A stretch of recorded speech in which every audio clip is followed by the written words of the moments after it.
I'm here particularly to wish my father in the Lord, Apostle Professor Johnson Suleiman, a happy birthday. The Restoration Apostle whom God has given the mandate to rescue destiny, the entire universe.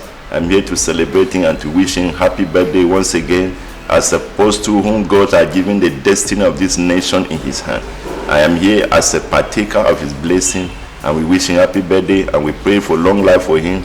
And the Bible says, with long life will I satisfy you, and the numbers of your days will I the Lord fulfill, so that we continue to enjoy the grace you have been enjoying as a member. Happy birthday, Daddy, once again. Thank you very much.